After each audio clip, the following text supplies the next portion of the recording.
Hello dear student, कैसे हैं। आज हम लेके आए हैं एंटीबॉडी। तो बेटा ये जो एंटीबॉडी होता है कब रिलीज होगा कि जब हमारे बॉडी के अंदर कोई फॉरेन पार्टिकल्स क्या हुआ, वो हमारे बॉडी के अंदर आया। जब हमारे कोई फॉरेन पार्टिकल हमारे बॉडी के अंदर आता है तो उस टाइम पे क्या होता है, हमारा बॉडी कुछ सब्सटेंस सेक्रीट करता है उस पैथोजन के लिए, जिसको हम लोग कहते हैं एंटीबॉडी। इतना समझ में आया। इसको कहते हैं एंटीबॉडी। तो हम लोग आज देखेंगे कि एंटीबॉडी क्या है। एंटीबॉडी जो बना है ये किससे बना है, इम्यूनोग्लोब्यूलिन, जिसको हम लोग शॉर्ट में IgB लिखते हैं। यह IG क्या है, यही इम्यूनोग्लोब्यूलिन है। अब बात करते हैं एंटीबॉडी की। एंटीबॉडी इज ए इम्यूनोग्लोब्यूलिन, ये क्या है, एक प्रोटीन का बना हुआ है इम्यूनोग्लोबिन। जितना इम्यूनोग्लोबिन है सब क्या है, एंटीबॉडी है। लेकिन हर एक एंटीबॉडी क्या इम्यूनोग्लोबिन नहीं है। नेक्स्ट इसका लोकेशन, जो कि ये एंटीबॉडी जो है कहाँ से सेक्रेशन होता है, कहाँ पाया जाता है। तो एंटीबॉडी जो है skin, lungs, mucus, saliva and breast of milk. जब न्यू बॉर्न बेबी होता है तो उसके मिल्क में क्या एंटीबॉडी पाया जाता है। ये फिर हम लोग का जो सलाइवा है, म्यूकस है लंग्स में, और जो हम लोग का जो डाइजेस्टिव सिस्टम है उसमें ही पाया जाता है। एंटीबॉडी प्रोड्यूस कौन करता है, बी लिम्फोसाइट प्रोड्यूस करता है। और बी लिम्फोसाइट कहाँ रहता है, प्लाज्मा सेल से चिपका हुआ रहता है। ये बी सेल्स जो है क्या प्रोड्यूस करेगा बेटा, ये एंटीबॉडी का प्रोडक्शन करता है, एंटीबॉडी को प्रोड्यूस करता है। मैच्योर लिम्फोसाइट, मतलब जो लिम्फोसाइट बी लिम्फोसाइट जैसे है, जो मैच्योर रहता है वो बहुत ही ज़्यादा अमाउंट में एंटीबॉडी बनाता है, लगभग 200 मॉलिक्यूल्स पर सेकेंड। एक सेकेंड में 2000 मॉलिक्यूल्स बनाता है। कौन सा वाला, जो मैच्योर है। जो मैच्योर नहीं है वो नॉर्मल बनाएगा। अगर हम बात करें स्ट्रक्चर की कि ये एक स्ट्रक्चर बनाए हम एंटीबॉडी का, वही एंटीबॉडी क्या है, ये वाई शेप का आप देख सकते हैं क्या, ये वाई शेप का होता है। इसका जो स्ट्रक्चर होता है कैसा होता है, वाई शेप का होगा। और ये किससे बना होता है बेटा, पॉलीपेप्टाइड चेन से बना होता है, पॉलीपेप्टाइड चेन। ये हमारा एंटीबॉडी जो बना हुआ है ये पॉलीपेप्टाइड चेन का बना होता है। इसमें कितना, 4 पॉलीपेप्टाइड चेन होता है।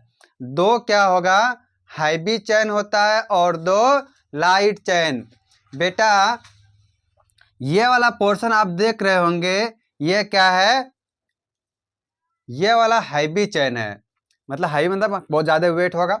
तो ये वाला क्या है, हैवी चेन है। इस जगह से यहाँ हैवी चेन, और यह साइड में जो आप लोग को दिख रहा है यह क्या है, लाइट चेन है। तो 2 लाइट चेन होगा और 2 हैवी चेन है। तो 4 पॉलीपेप्टाइड चेन से बना हुआ है, जिससे 2 क्या बनता है, लाइट चेन बनेगा और 2 हैवी चेन बनेगा। और ये जो जुड़ा हुआ रहता है हैवी चेन और लाइट चेन, ऐसा तो नहीं है कि लटका हुआ रहेगा। तो ये लटका हुआ किससे है भाई, डाइसल्फाइड बॉन्ड से यह चिपका हुआ रहता है, इसको पकड़े हुआ रहता है डाइसल्फाइड बॉन्ड। जैसे हम बनाए यहाँ देखिए डाइसल्फाइड बॉन्ड, यह भी किससे चिपका हुआ है, डाइसल्फाइड बॉन्ड से चिपका हुआ है। एंटीबॉडी जो है हमारा, इसका स्ट्रक्चर का हम देखें तो इसमें 2 टर्मिनल होता है। एक होता है N टर्मिनल, दूसरा होता है C टर्मिनल। जो N टर्मिनल वाला पार्ट है यह क्या वेरिएबल होता है, और जो C टर्मिनल वाला पार्ट होता है यह कांस्टेंट होता है। बेटा कि ये वाला पार्ट वेरिएबल क्यों होगा और इधर वाला पार्ट कांस्टेंट क्यों होता है। तो वेरिएबल इसलिए होगा कि जो पैथोजेंस यहाँ आएंगे उसको एडजस्ट करेगा। अगर मान लो कांस्टेंट रहेगा कि कोई ऐसा तो नहीं है पैथोजन का कमी है, बहुत सारे अलग अलग पैथोजेंस आते हैं हमारे बॉडी के पास। तो जब पैथोजेन से कोई बैक्टीरिया आते हैं तो उसके लिए क्या होता है कि शेप को मेंटेन करना, शेप को अलग अलग साइज में बदलना पड़ता है। तो एंटीबॉडी क्या करता है, ये वाला पार्ट इस जगह से ऊपर वाला भाग क्या कहलाता है, वेरिएबल रीजन कहलाता है, इस जगह से ऊपर। क्योंकि ये वेरी करते रहता है शेप के हिसाब से कि पैथोजन का आकार क्या है, उसका साइज क्या है। और बाकी इधर कांस्टेंट है। हर एक एंटीबॉडी का क्या होगा, इधर ये वाला भाग हैवी चेन जो है वह कांस्टेंट रहेगा, मतलब सी टर्मिनल वाला कांस्टेंट रहता है। तो इतना समझ में आया कि एंटीबॉडी जो है इसमें दो टर्मिनल होते हैं, एक सी टर्मिनल दूसरा एन टर्मिनल।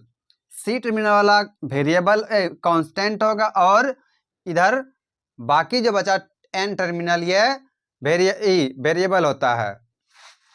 और इसमें चेन कितना पाए, दो हैवी चेन और दो लाइट चेन पाए जाते हैं। इसमें टोटल कितना सल्फाइड बॉन्ड होगा, इसमें टोटल 16 सल्फाइड बॉन्ड पाए जाते हैं।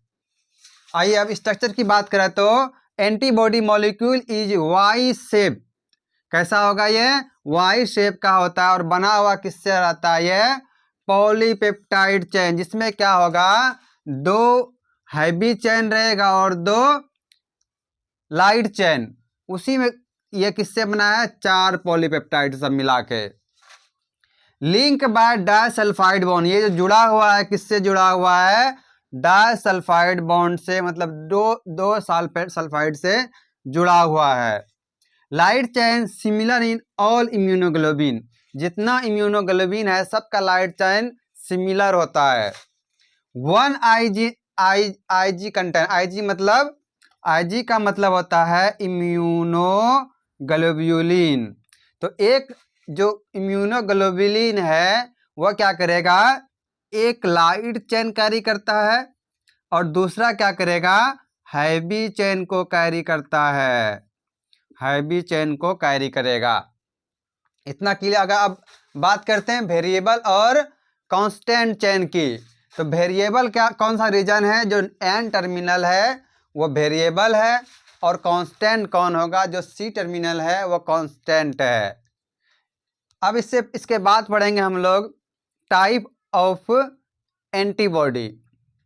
तो आप लोग बने रहिए, अगर अच्छा लगे तो सब्सक्राइब करें।